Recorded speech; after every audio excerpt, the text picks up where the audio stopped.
So how do I begin to challenge the limiting beliefs in my life? Going back to the belief act cycle, we can see a way of actually challenging limiting beliefs in our life. And we go through like a process of reverse engineering to get to the limiting beliefs. So we first of all start from what exactly are the outcomes in our life? What exactly are you seeing today that you don't want to see? You need to identify those things. And then when you identify what you don't want to see in your life, you need to think about what behaviors have you been exhibiting to create those results, to create those outcomes in your life. So for instance, if you're always waking up late or you're always procrastinating, those things have an outcome. Those things give an outcome in your life.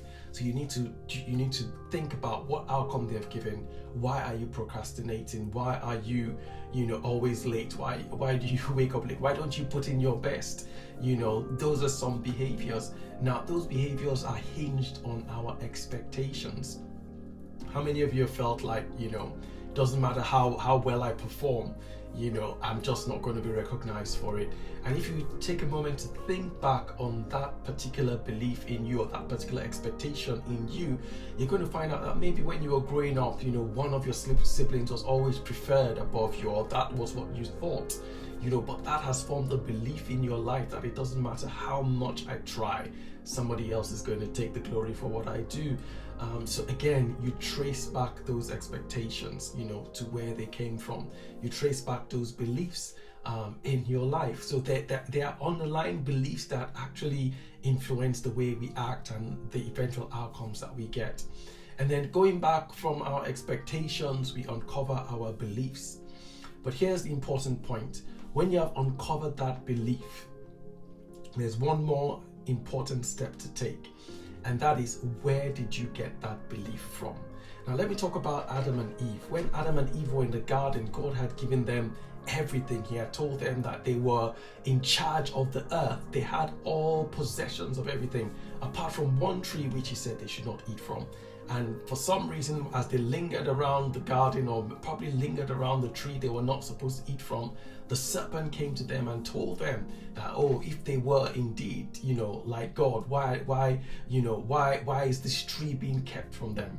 And he convinced them that if they ate from that tree, then they would have a different result in their life.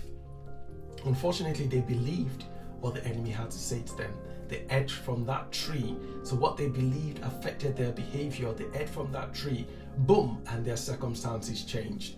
Their outcome changed because of what they believed from the enemy. Now, when God came around to correct what had happened, and he called out for Adam and Eve, Adam said something. He said, I was naked and, I hid myself from you in the garden. And the first thing that the Lord said to Adam was, who told you? Who told you? That thing that he had believed, that outcome that had come into his life, it came from a source. The enemy had sown a seed into his life. So with every major belief that is limiting us in our lives, we need to ask ourselves this question: who told you? Did it come from the Lord, or is it coming from a different source? When we're able to expose who told you, then you can begin to work on those beliefs. You can begin to change those beliefs. Peradventure, they've told you you're not good enough. Who told you? Peradventure, they've told you you're never going to make it, or you're too old. Who told you? Where's the source of that thing coming from? And have you allowed it to influence every area and every aspect of your life until the results and the outcome of your life, are depressing? You need to begin to change that. You need to change that. And so we'll walk through that 5-step process again of changing your limiting beliefs. Number one is identifying, what are the results? What are the outcomes I'm experiencing in my life right now? Then we trace it back. Number two is looking at what type of behaviors am I playing out that is giving me these results in my life. The number 3 step is now to look at what type of expectations am I harboring in myself that is causing me to behave in a certain way. And then number 4 is now to look at the beliefs that are driving our expectations. What do I actually believe that is driving this expectation in my life? And then when we find out what those beliefs are, then the fifth thing that we need to consider is, who did we get that from? Who did we get that from? If we're able to go through this process on every negative outcome in our life, then we will be able to change our belief systems.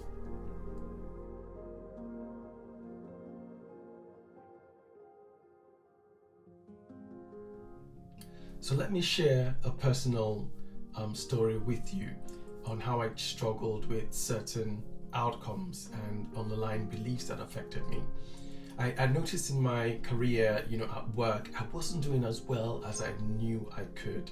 In fact, it wasn't because I wasn't hardworking, but I just wasn't, getting to the places I knew I could get to. And I started investigating that situation and looking at the behaviors that was getting me there. And one of the behaviors I noticed was that I was always shying away from the boss. I was always shying away from those in authority. And as I dug deeper to understand why am I behaving that way? Why do I do everything to avoid any contact with those that are above me? I realized that I was expecting to be treated badly. That was my expectation. And where did that expectation come from?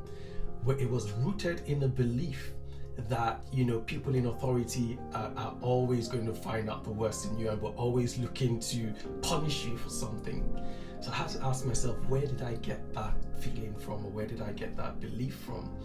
I traced it back to an incident that happened to me while I was in secondary school. My class teacher in Form 1 at the time, or Year 7, he was crazy, he was eccentric, and on one of the days he came into the class, he felt that I made a comment behind his back, which I didn't. But he wouldn't listen to me. He wouldn't believe what I had to say. And back where we were in school, you used to get the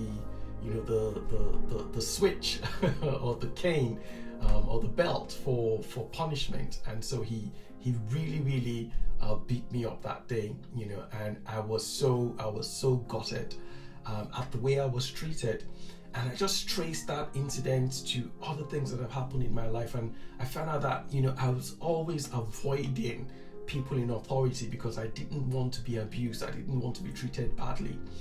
But that belief was wrong, and that belief was limiting me. I had to challenge it for what it was. Was that teacher right in what he did? Absolutely not. But because he did that doesn't mean, or it didn't make everyone else in authority to be the same thing. And this is how we adopt some limiting beliefs in our life. So I had to get rid of that belief. I had to start showing up in all the places I needed to show up, and it made a difference, in the results in my life. So that's just one example of how I overcame a limiting belief. In the final part of this video, I will explore with you about 8 different areas where ungodly beliefs can seep into our lives, or where those beliefs that limit us can seep into our lives. So join me again in the final video as we explore those different areas.